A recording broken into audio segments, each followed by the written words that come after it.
Yes, you too can relive the glory days of the USSR, the Soviet Union, simply by entering a relationship with a female.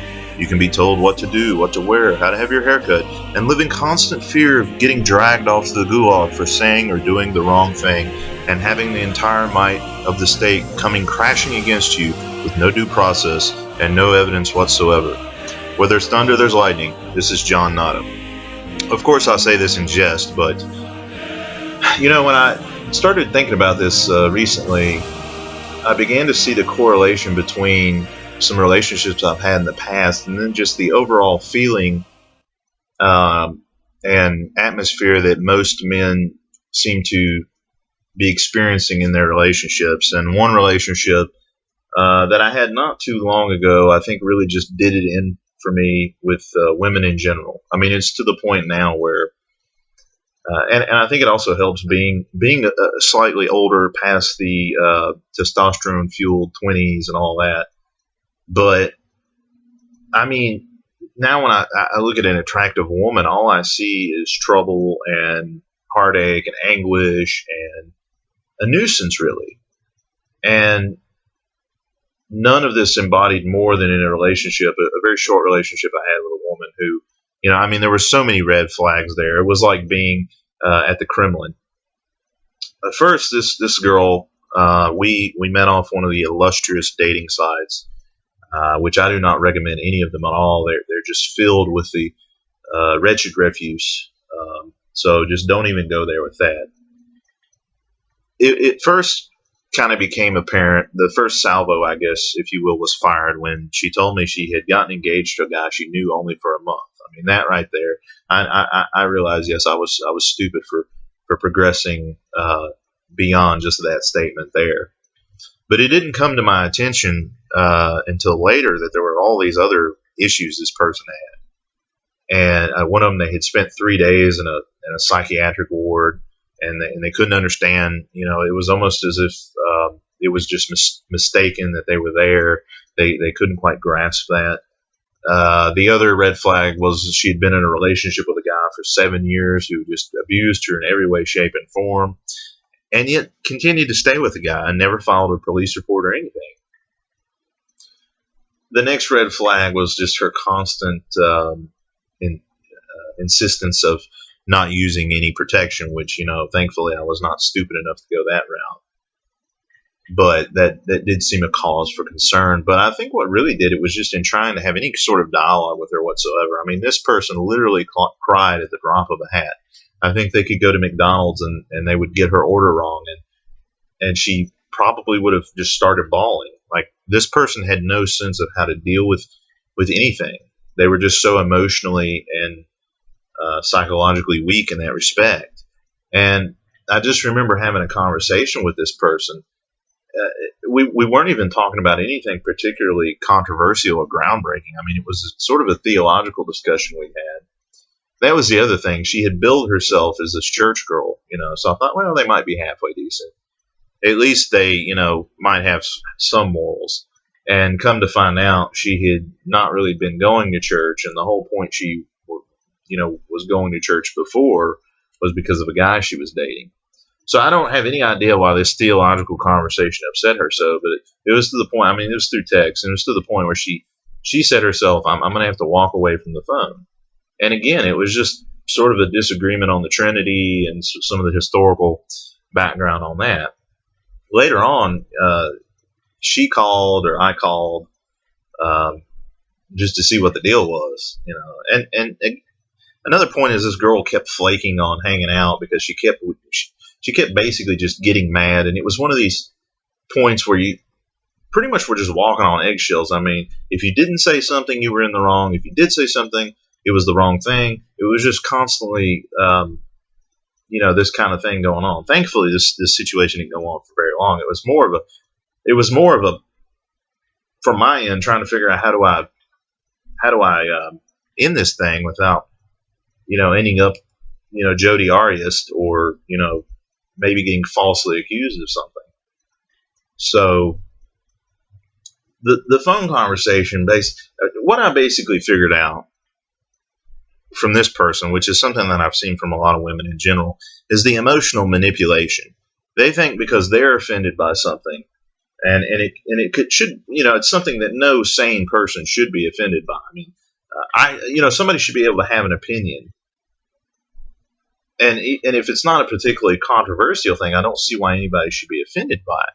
But it was almost as if she wanted me to just shut up, not express any opinions that might upset her, and just swallow any thoughts that I had on anything, and just, I don't know, tell her what she wanted to hear. I mean, she just wanted to be drowned in attention.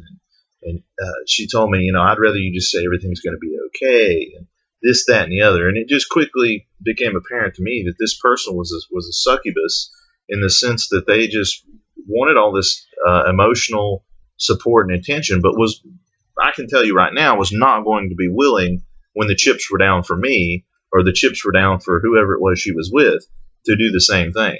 In fact, it would put them out, I would suspect. And so it was basically the equivalent of what I would imagine it would be like to live in the former USSR or North Korea, where you can't express any kind of differentiating idea or anything that might go against your leader or the party politic or the Politburo.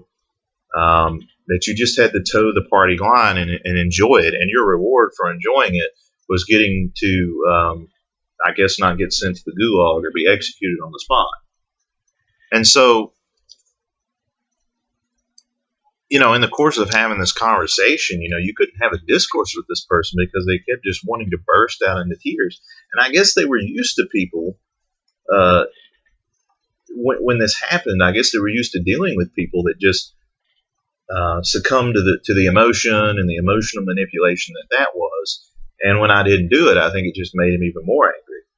When I tried to interject any kind of logic and reasoning, which I've just found out that, particularly with this person, and particularly anyone who has any sort of mental illness, and I've ran into several people, and I'm no doctor, I'm no psychiatrist or psychologist or anything, but I can very well pick up on people that are exhibiting these signs, at least in my opinion, that appear to be borderline personality disorder. And these are some of the worst people to deal with. I dated a girl like that years ago, and it was just emotionally and physically and everything else draining in every other way. And so when that didn't get the response she wanted, she hung up on me, to which I was like, okay, whatever. It would be the first time that I've been hung up on, and in the past when I was younger, and if I was particularly into the girl, that would have just been devastating, would have just ruined my whole night. I was more mad that I, wasted an hour or two having this nonsense conversation with somebody when I could have been doing something more productive at that point. So I get a text later that next day. It was kind of a half-hearted apology of, well, maybe I do need to not be so sensitive, or maybe I need to try to lighten up a little bit. But then just launched into a diatribe of everything that I had done wrong. And yet I wasn't the one that hung up on her. I wasn't the one that flaked on hanging out and got mad at the drop of a hat and used emotions to try to manipulate anybody. And so I just didn't respond, hoping that the person would just kind of go away. They sent me another one later about, I'd at least like an acknowledgement of what was said. And so that was just when I took the opportunity to, because the last thing I want is this person to get angry and upset and then maybe try to do something vindictive. But took the opportunity to just kind of say, look, it's not going to work out between the two of us. If I can't have a conversation about things that interest me without, you getting upset about it, there's just no point. I more or less just kept it at, there's just no point in us talking. Obviously, I'm lacking in some way for you, and you're lacking in some way for me, so let's just walk away from it. And so that was that. So I hope that that's all that becomes of that. But it really did make me think of just living in some sort of quasi-Soviet state where any opinion you had or any desire you had, I felt like it was very selfish. And indeed they said at some point, I thought, they basically were like, well, it's okay if you express your opinion and it upsets somebody else, just don't upset me. To which I kind of responded, well, isn't that kind of selfish? And they didn't see the selfishness in that. So what I'm trying to tell you, gents, is that if you haven't figured it out by now, And I think most of you that listen to this sort of content, listen to this show, and listen to other people's shows and content, I think most of you have figured out by now that the majority of women, at least the majority of women in our age bracket, 20 to 30 or whatever, are crazier than shithouse mouses. I mean, or rather, I guess I should say shithouse mice. But this particular individual is crazier than a shithouse mouse. And most women that I've dealt with, dated, or even just dealt with, and I mean, you don't even have to date these people for it to be, a precarious situation for you. So I know a lot of people in the community advocate many different things. Some people say, well, you can date, just don't get married and don't get involved in long-term relationships. But I'm just kind of at the point where there's just no benefit at all in talking to anybody that's a woman, because you don't know what's lying beneath the surface. You don't know how crazy this person might actually be. And you just set yourself up for, what have you, what may come. It's kind of like finding an unexploded ordnance out in the field. It may be a dud, but it may very well still be active. And so, I'm not telling anybody else what they should do, but I'm saying I have a lot of experience with this. I have a lot of other stories I could tell. And it's just come to the point where it's just really, I don't care anything about the validation. Don't care. Have my hobbies, have my goals, have my thoughts and things that I think about. And just, it's just really not worth it. I found myself during the conversation just laughing because it was just so ridiculous and so outlandish and just nauseating and migraine inducing, because it was just such a silly little thing.